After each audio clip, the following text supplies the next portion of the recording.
¿Alguien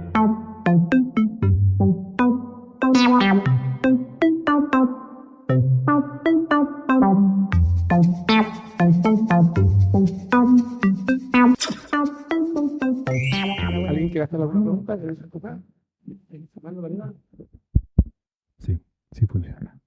Si no he entendido en parte de tus presentaciones, tú pusiste que en la población española estamos en el segundo en sentimiento de que nos sentimos muy bien, pero a la vez estamos también en el mayor número de personas que usan cannabis o usan marihuana.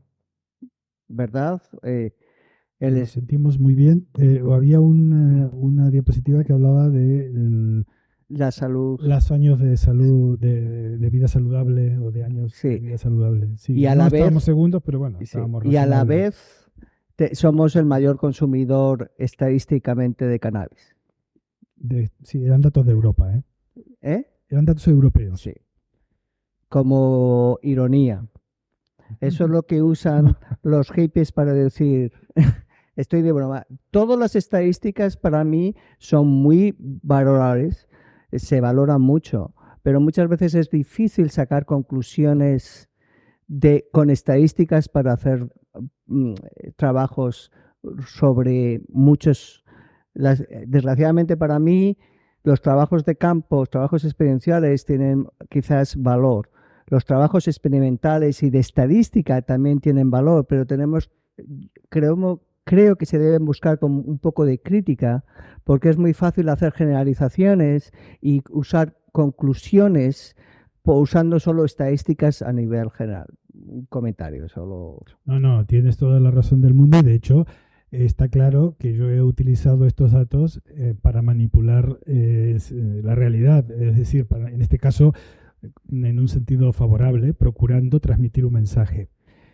Es un hecho, yo de hecho durante 15 años de mi vida he trabajado como metodólogo de un equipo de investigación y es precisamente una de las cuestiones más críticas de todo lo que es la investigación.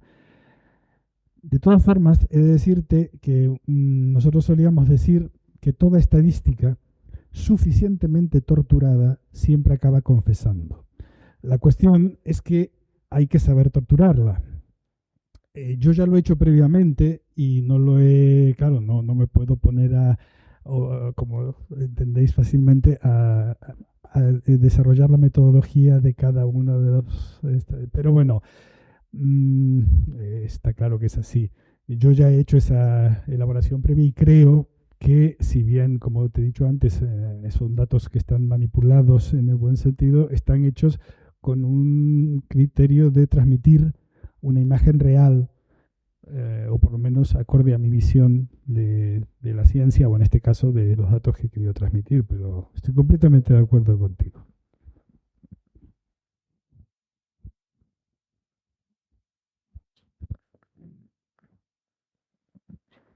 ¿Más preguntas para Lorena, para Fernando o para mí? La timidez no tiene premio, ¿eh? Una pregunta sobre, bueno, para todos.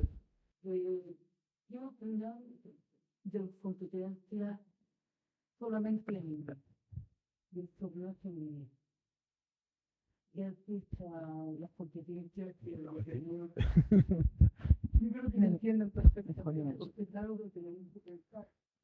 Bueno, lo que yo puedo contar como periodista es el proceso que eso ha seguido en España, perdón, que me parece muy significativo. A mediados de los 90, por presiones políticas que inicia una diputada socialista en el Parlamento Europeo, hablando de que hay discriminación en ajedrez sin informarse mucho previamente, presionan a la Federación Española que decide eliminar los campeonatos de España femeninos.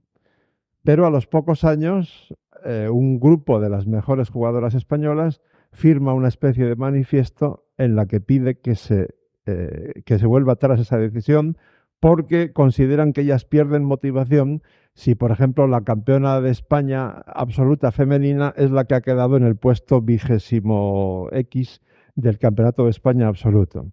Pero ahora la Federación Española se está replanteando eso.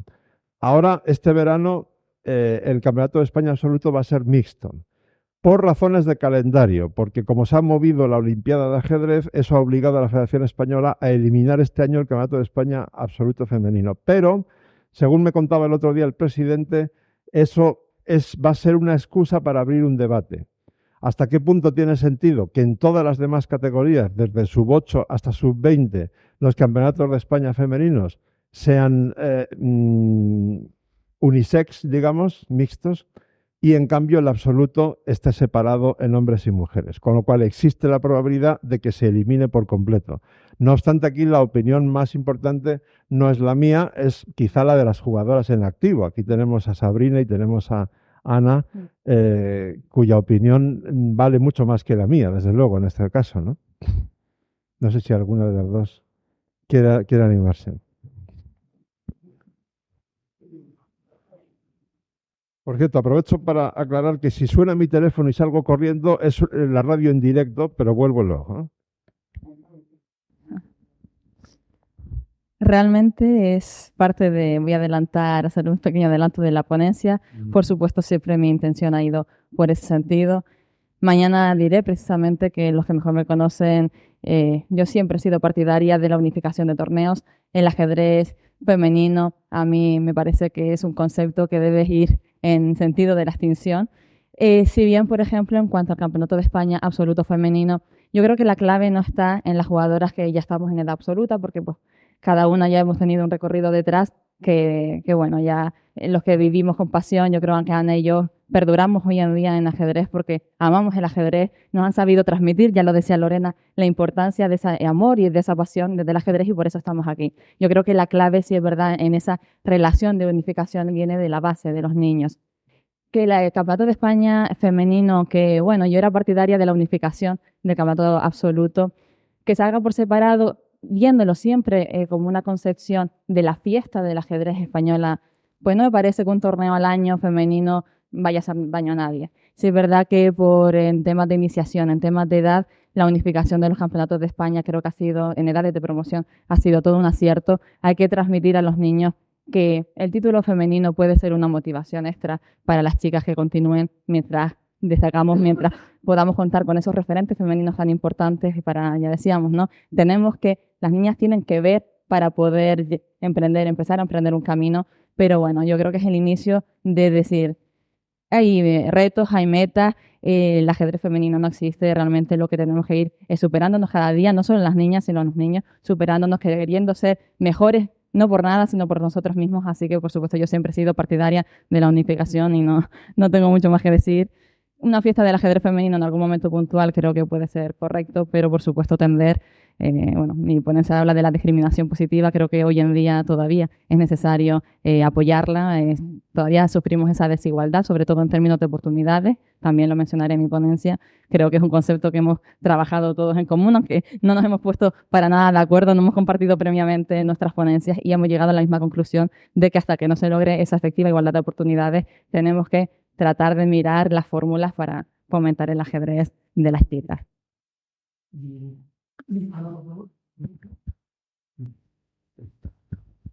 Bueno, así me veis mejor. Pues no sé qué más podría añadir a lo que ha dicho Sabrina. La verdad es que estoy completamente de acuerdo con ella. Lo único que podría a lo mejor aportar, mi experiencia en Georgia ha sido exactamente esto, que no había... Bueno, últimamente cuando los campeonatos del mundo, de Europa, sí que había campeonatos, o sea, eran separados, ¿no?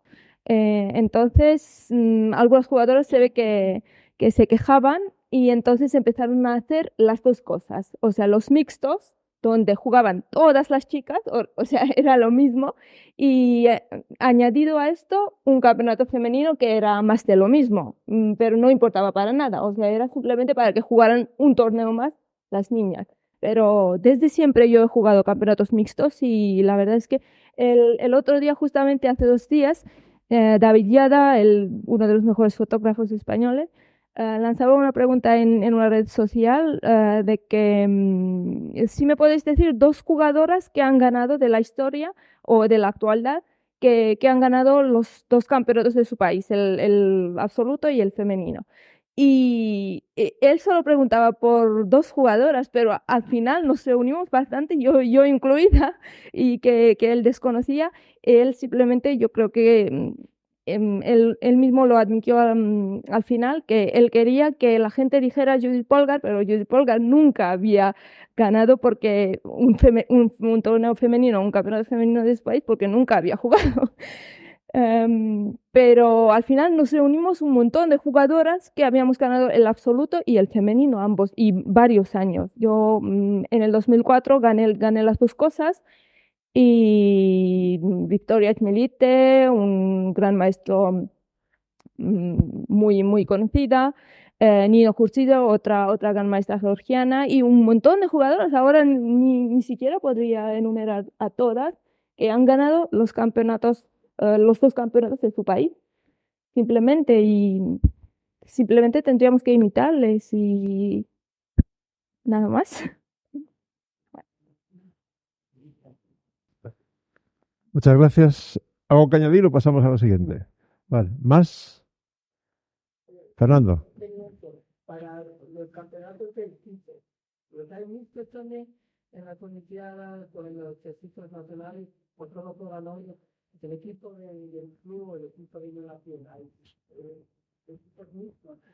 Bueno, corregidme los que sabéis más que yo, que hay varios en esta sala que saben más que yo de esto, pero creo que la Federación Española acaba de tomar en la última asamblea la decisión de incluir un tablero femenino en el Campeonato de España de División de Honor y también en primera y segunda, solo en División de Honor, este año. Ajá.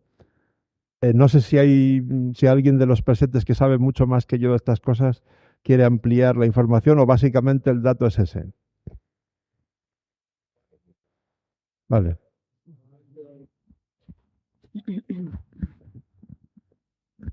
Bueno, buenos días. El primer cambio se produjo en el deporte escolar cuando se unificaron los campeonatos oficiales. El Consejo Superior de Deporte determinó de que los campeonatos escolares serían mixtos. Siempre participan niños y niñas.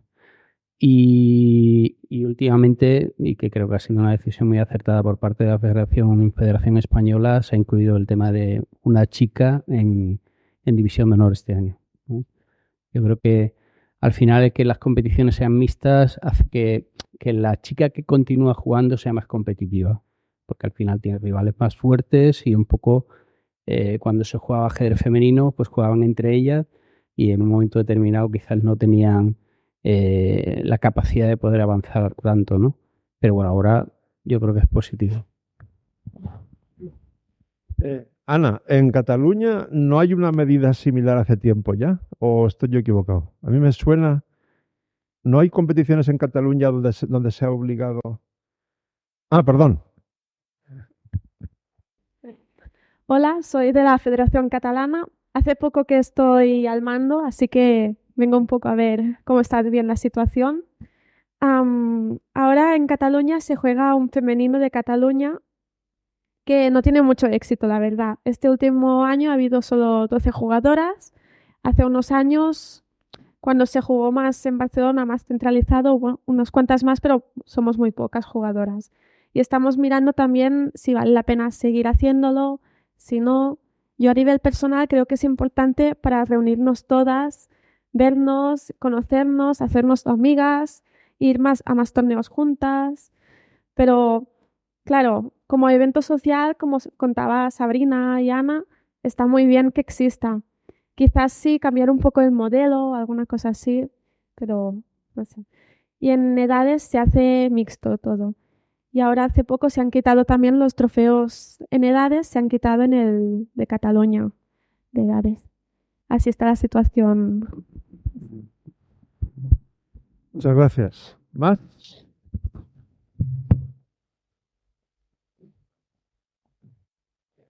Me ha parecido especialmente interesante, Fernando, esto que has dicho de la neuroplasticidad. Yo creo que ese factor lo debemos tener muy en cuenta. Es decir, esa podría, detrás de eso podría estar esa explicación de por qué, por ejemplo, en mi conferencia, todos los datos que he mostrado, aquellas niñas en cuya infancia el ajedrez ha sido muy importante, su proceso después es muy distinto al de la mayoría de las niñas, ¿no? En cuanto al porcentaje de abandono del ajedrez, ¿no? En efecto, hay muchos trabajos, obviamente no era este el ámbito para traerlos, pero hay muchísimos trabajos en los que incluso se fotografía la modificación en el árbol dendrítico de las neuronas, o sea, en cómo se van desarrollando las conexiones entre las neuronas después de estímulos tipo que sea, ¿no? Sociales, cognitivos, educativos. Entonces, realmente ahí en este campo se ha avanzado mucho, pero todavía queda muchísimo por conocer, pero lo que es un hecho ya hoy en día prácticamente indiscutible es que se puede modificar el cuerpo a través del alma. Un poco esta dualidad cartesiana, de alguna manera puedes acceder a generar un cambio en el organismo, un cambio físico, a través de estímulos que no son físicos, ¿no? Lo cual es una revolución en términos filosóficos. Tengo entendido por lo que me comentó Juan Antonio Montero el otro día por teléfono que en su conferencia este concepto de que el cerebro es muy plástico, es que se puede adaptar hasta como con unos límites, como remarcaba antes Fernando, va también a desarrollarse bastante en la conferencia de Montero. Sobre lo muy interesante que ha sido todo que ha dicho Lorena, yo esto lo suelo resumir, una parte de lo que ha dicho, la suelo resumir de una manera gráfica que me parece que es muy importante.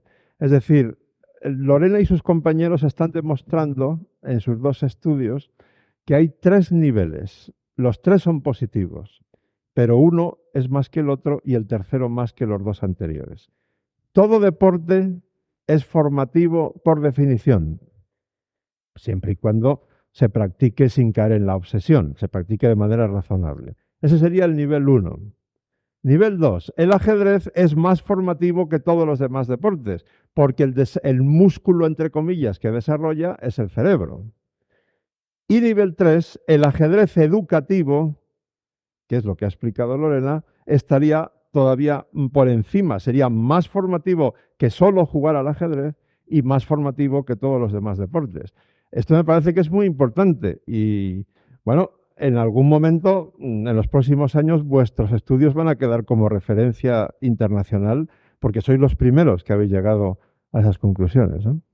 ¿Alguna más?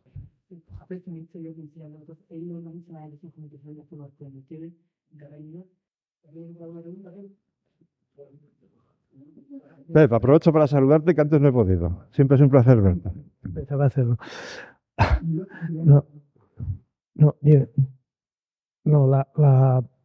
Bueno, Sonia ha comentado el hecho, bueno, cómo está la situación ahora de los toros mixtos, no mixtos.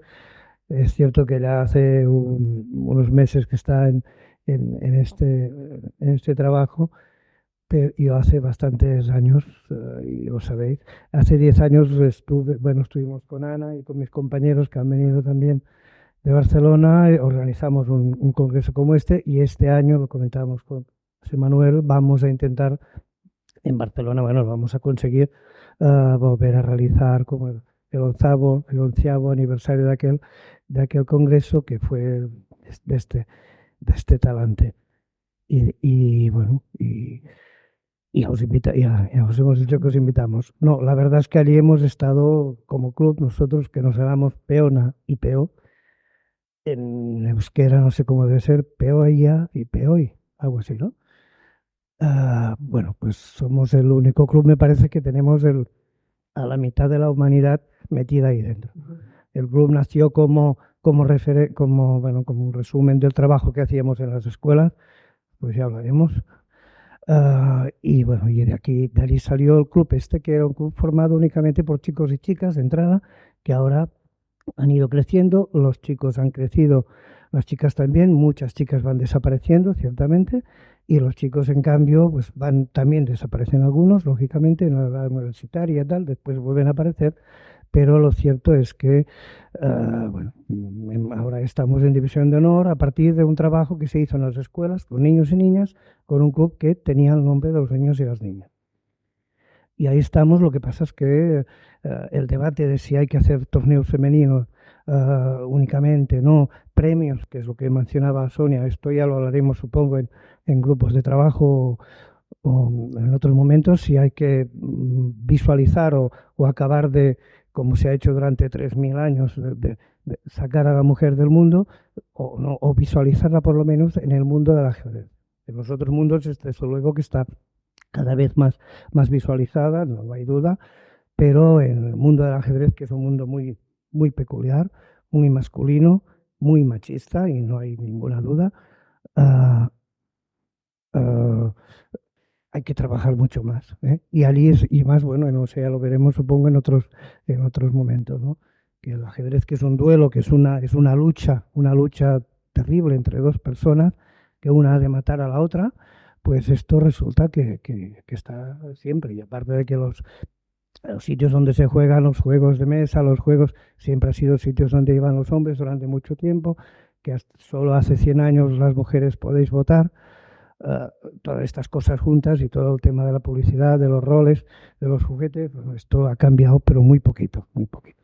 Por muchas carreras que las mujeres hayáis hecho mucho mejor que nosotros, sin duda, y todo está cambiando muy poco, y hasta que no cambie realmente el mundo del ajedrez, el mundo cerrado del ajedrez, todo lo demás que podamos hacer desde la escuela, desde la familia, será complicado.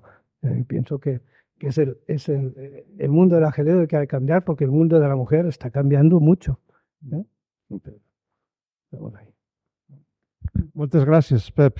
Yo creo que iniciativas como la tuya son muy importantes porque supongo que, aparte de todo lo que hemos dicho a lo largo de la mañana y mucho más que saldrá en los próximos días, el hecho de que una niña o un adolescente vayan a un club de ajedrez y esté lleno de hombres o de chicos, supongo que a muchas también les puede ocasionar un cierto rechazo. O sea, que cambiar eso también debería formar parte, supongo, de las conclusiones que saquemos al final, ¿no? Beatriz. Me gustaría hacer una consulta a Lorena, ya que me pareció muy interesante la presentación de todos ustedes, obviamente. Es acerca de si tienen estudios en relación a la edad en que las niñas ganan y pierden autoestima. Yo he escuchado que básicamente es entre 4 y 5 años y después nuevamente entre 10 y 12 años. No sé si tienen algún tipo de estudio al respecto. Eso es para Lorena, que es la especialista. Sí, es cierto. El cambio de las etapas educativas se debe a eso, es decir, de infantil a primaria y de primaria a secundaria. Son dos grandes cambios en que las niñas hay que estar muy pendientes de las variables socioafectivas. Nosotros estamos haciendo ahora de una muestra que tuvimos, estamos valorando si es que se puede analizar con la muestra que tenemos, qué niñas se benefician más del ajedrez. Es decir, a qué edad la mujer o la niña se beneficia más del ajedrez. Pero eso estamos todavía en ello. Pero es muy interesante porque nos da indicadores de decir, pues con las niñas de 4 y 5 hay que tener más cuidado porque aquí es una etapa que hay que afrontar.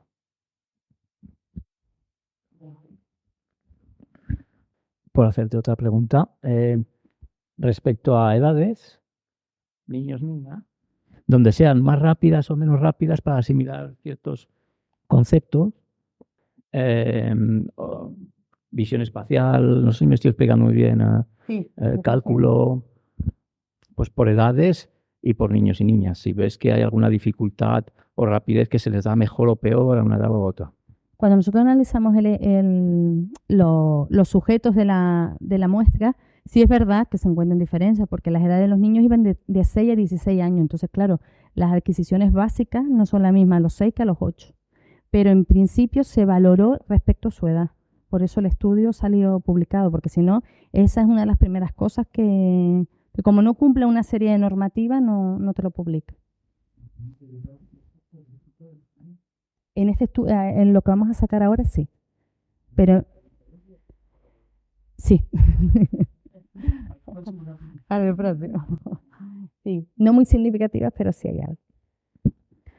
Hola Lorena, Hola, tengo ¿qué una tal? pregunta que hacerte y es la variable en el estudio del educador. La pregunta es si habéis observado, aunque no haya sido una variable de control, que en resultados distintos en los grupos de control, si ha sido el educador mujer o ha sido hombre, por si ha influido en la variable de imitación en esas edades. Vale. Eso fue algo que tuvimos en cuenta al principio. Los monitores de fútbol y baloncesto eran un hombre y una mujer, grupo experimental 1, hombre y mujer, y grupo experimental 2, hombre y mujer. Es decir, los 3 grupos eran guiados por un hombre y una mujer. Una de las preguntas que siempre suelen hacerme es, ¿pero no influiría la forma de ser del docente en que realmente el ajedrez sea más efectivo? Claro que sí. Es decir, si yo soy buena dando clases de matemáticas, seguramente el niño asimilará más rápido las matemáticas que si no fuera tan buena. Pero en principio el ajedrez se muestra como algo que ya de por sí ya entra. Es decir, que creo pensar que los docentes, la filosofía docente es, a lo mejor no eres buenísimo, pero como mínimo tienes que ser bueno. Entonces, que tú como docente te critiques y digas, esto tengo que mejorarlo para que mi clase sea efectiva. Es decir, cuanto mejor es el docente, mejor van a ser los resultados. Sí, pero eso pasa en ajedrez, en matemáticas o en lengua. No sé si te contesté a la pregunta. Vaya repitiendo esta experiencia en muchos lugares y dependiendo de la información. Una de las iniciativas que tenemos ahora es con varias universidades, vamos a hacer un macroestudio donde hagamos lo mismo que se hace, por ejemplo, en Canarias, se va a hacer en Latinoamérica, en otras universidades de España. Entonces, eso sí va a ser algo muy potente porque ya vamos a quitar mucha desconfianza de que porque sea en un sitio o porque sea, entonces... Sí. Lorena, no sé si cuando yo he tenido que marcharme para la radio has contado, porque si no deberíamos hacerlo ahora, ¿a qué llamamos ajedrez educativo? Porque sabes que lo hemos hablado tú y yo muchas veces, ahí hay una especie de idea falsa con mayúsculas muy extendida. ¿Has tenido ocasión de hacerlo antes o lo digo ahora? Vale. Cuando decimos ajedrez educativo, lo que no estamos diciendo, no, porque nos referimos a horario lectivo, si hablamos de horario extraescolar, es otra cosa. Pero si hablamos de ajedrez educativo en horario lectivo, lo que no puede ser es que el docente entre en clase y diga, ¡hala, poneros a jugar al ajedrez! No, eso no es ajedrez educativo. Eso puede serlo en horario extraescolar, donde los objetivos pueden ser más amplios. Se pueden mezclar objetivos deportivos con objetivos educativos. Y no hay nada de malo en eso, eso es magnífico. Pero si hablamos de ajedrez educativo dentro del currículo, estamos hablando de otra cosa. Estamos hablando, por ejemplo, de que en clase de matemáticas hay cantidad de partes de las matemáticas, especialmente en geometría, en aritmética, en álgebra, por ejemplo, donde las matemáticas se pueden explicar de forma más eficaz y más amena para los niños a través del ajedrez. Eso se puede hacer en clase de lengua, se puede hacer en educación emocional, se puede hacer en inglés, porque si hacemos el ajedrez en inglés matamos 2 pájaros de un tiro, porque los profesores de inglés están pidiendo a gritos que el porcentaje de conversación se aumente en detrimento del porcentaje de gramática. Dar el ajedrez en inglés, eso sí tiene mucho sentido. Se puede mezclar con la música, se puede hacer en educación física, tenemos compañeras que hacen eso de forma habitual. Eso es ajedrez educativo en horario lectivo. No poneros a jugar y desde luego no hablar de la defensa siciliana. Eso está bien en ajedrez extraescolar, pero no dentro de clase en horario lectivo. Esto es muy importante dejarlo claro porque ni siquiera los docentes tienen esto claro. Cuando damos seminarios de 9 horas en 2 días con la Fundación Kasparov, lo primero que hago yo cuando subo al escenario, tenemos tal vez a 1.200 docentes aquí, entonces lo primero que hago es recalcar esto, ser muy pesado hasta que quede clarísimo de qué estamos hablando. Porque es que si no, partimos ya de una base equivocada, ¿no?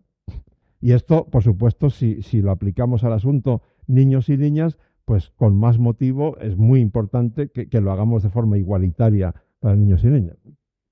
Sí, unido a esto, quería también recalcar el hecho de que en el ajedrez utilizado terapéuticamente ocurre exactamente lo mismo. Es decir, los pacientes que participan de los talleres terapéuticos, por lo menos los que hacemos aquí, que son los de rehabilitación cognitiva, no juegan al ajedrez. Se utiliza el ajedrez como herramienta terapéutica y obviamente acaban jugando al ajedrez, pero el taller no consiste en que jueguen partidas de ajedrez, consiste en utilizar el ajedrez con una planificación sistematizada para desarrollar las funciones que están afectadas en cada uno de los casos. Pero es lo mismo que tú dices, ocurre como efecto colateral, como efecto adverso, lo que sí ocurre es que la gente acaba disfrutando del juego, aprendiéndolo y después fuera empiezan a jugar y se apuntan y de esa manera este efecto secundario lo que consigue es que luego la rehabilitación cognitiva siga en casa. Es que, de hecho, una idea que a mí me fastidia mucho ver que ni siquiera muchos ajedrecistas la comprenden, y mira que es sencilla, o sea, no hay que ser doctorado en Harvard para entender esto, es que el futuro del ajedrez depende del éxito del ajedrez educativo.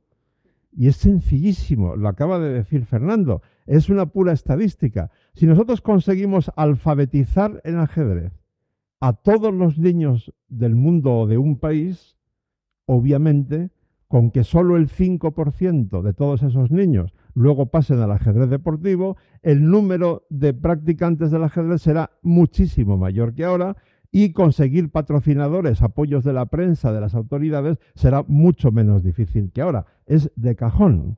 Esta tendría que ser la prioridad del ajedrez mundial con total seguridad. Y bueno, por rematar lo que decía antes del ajedrez educativo. Yo, cuando se estaba hablando en ese momento, estaba pensando en primaria, sobre todo, incluso en secundaria también. Pero si hablamos de infantil, eso ya es un mundo maravilloso que yo he descubierto hace unos 8 o 10 años y que es el más maravilloso de todos y es donde deberíamos empezar. Y mucha gente, cuando digo eso, sé que está pensando, este tío es un auténtico loco del ajedrez, ¿no? Ahora pretende que los niños de 2 años se pongan a jugar al ajedrez. No, no pretendo eso. Pero sí he visto en diferentes países, y además ahora os contaré cómo me estoy lanzando a la piscina en mis últimas conferencias, he visto cómo funciona de bien el ajedrez educativo de 0 a 5 años, porque sirve para transmitir valores muy importantes a esa edad jugando, aprender jugando, jugar aprendiendo. Es decir, os cuento, tenemos tiempo, ¿no? Vale. Esto me parece importante, por eso quiero recalcarlo. Yo lo que cuento en mis conferencias sobre esta parte es lo siguiente. Es lo que he visto, por ejemplo, en Bogotá, centros preescolares de Adriana Salazar. El 100% de los alumnos de Adriana Salazar de 4 años, el 100%, conoce el ajedrez, toca el violín y hacen taekwondo. Entonces, están en clase y tienen un tablero gigante en el suelo, vacío de momento, y una música muy pegadiza en los altavoces. Entonces, la profesora invita a los niños a gatear, a caminar o a correr por el tablero y cuando se han acostumbrado a eso y a la música se le añade una letra que enseña a mover el peón. Y entonces la maestra va donde una niña y le dice, tú eres un peón y como tú eres muy valiente, tú nunca vas hacia atrás.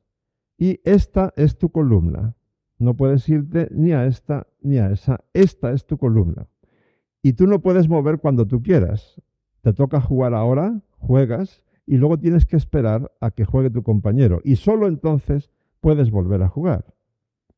Fijaros que aprendiendo mientras juega o jugando mientras aprende, esa niña, lo que le estamos transmitiendo por ese método es lateralidad, psicomotricidad, geometría elemental, diagonal, vertical, horizontal, respeto por las normas, respeto por el compañero, pensamiento lógico elemental, control del primer impulso. Entonces, cuando llego a este punto en mis conferencias, suelo preguntar, ¿cuántos de los que están aquí son docentes especializados en infantil? La última vez en Murcia, la semana pasada, había 1.200 y de ellos el 15%, o sea, unos 180, eran especialistas en 0 a 5 años. y les dije, ¿alguien de vosotros, de los 150, conoce otra actividad que logre transmitir tantos valores de manera tan amena y tan precisa y tan rápida como lo que acabo de descubrir? Silencio absoluto. Nadie se levantó. Son profesionales. Esto lo he hecho ya en las últimas 8 o 10 conferencias. Todavía ni un solo docente especializado en 0 a 5 años se ha levantado para decirme, yo conozco otra. Alguno en los pasillos luego me ha dicho, tal vez la música. Digo, bien, sí, puedes mezclar la música con el ajedrez como hace Adriana Salazar, de hecho. Entonces, creo que esa es una reflexión que deberíamos quedarnos, porque empezar en infantil, es mejor que empezar en primaria. Y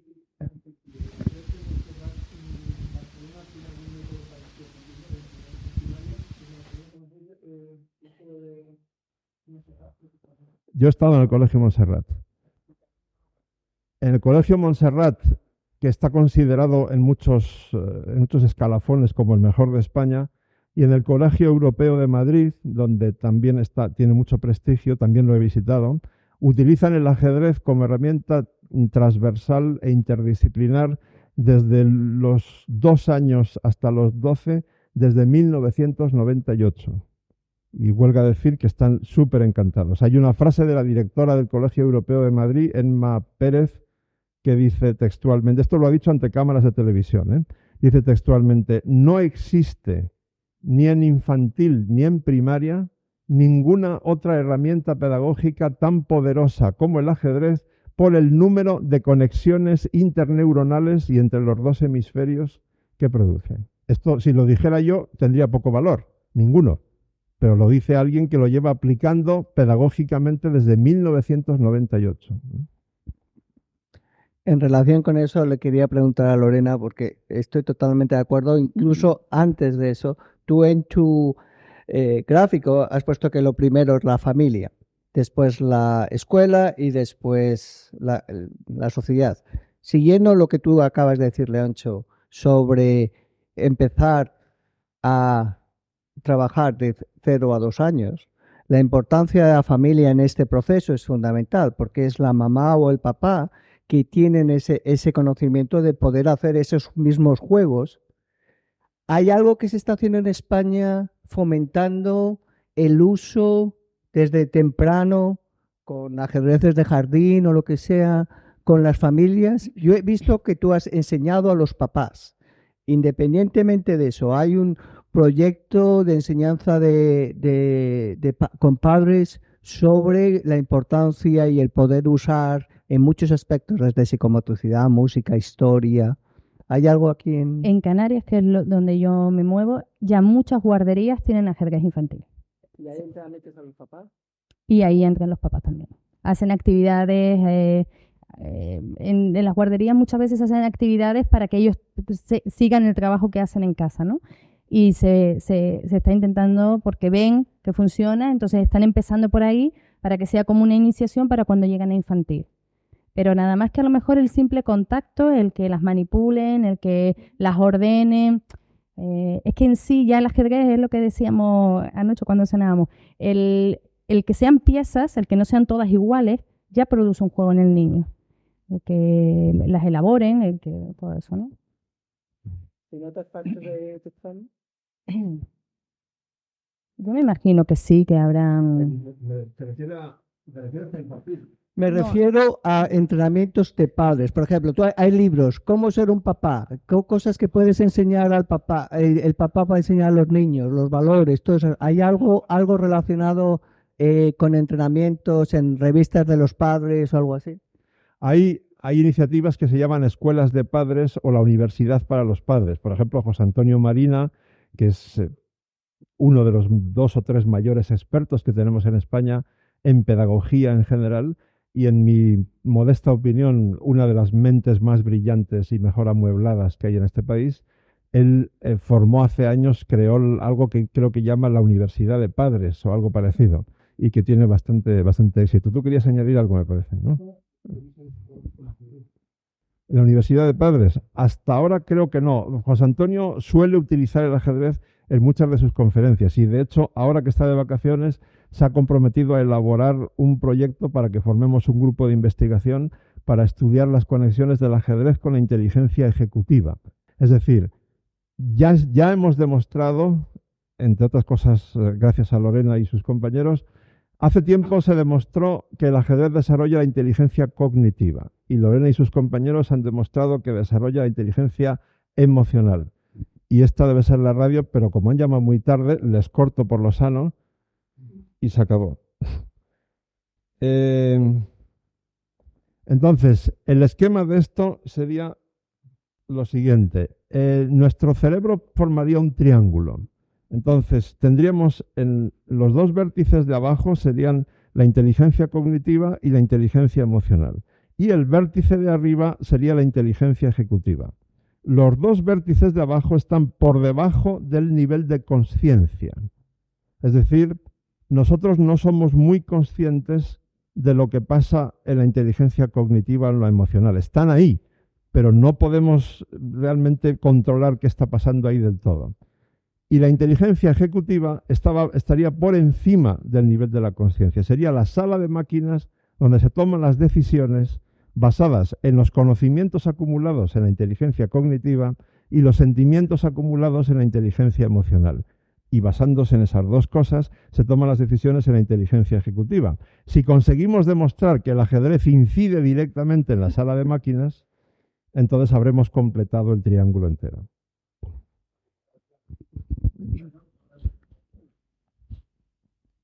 No. Está también dicho que no hace falta añadir nada.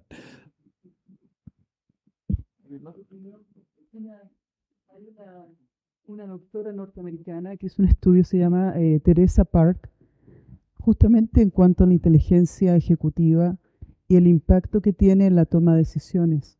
No sé si está familiarizado con ese estudio. No, de momento no, pero tendré que familiarizarme muy pronto porque si José Antonio Marina nos pone a trabajar en esa dirección, nos tendremos que empollar esto. No sé si vosotros dos sabéis algo de esto. Quiero un apoyo, una beca de $1 millón para su estudio. Es realmente interesante. Eso va a ser, y él comenzó, hizo algo preliminar y ya está trabajando en el estudio. ¿Alguna más? No sé si sentís ya un vacío interior, no precisamente espiritual, que nos incita. Bueno, yo creo que hemos cumplido los horarios y emplazar luego a las 4 para y ahora pues nos tenemos que comer y gracias a todos. Hasta luego.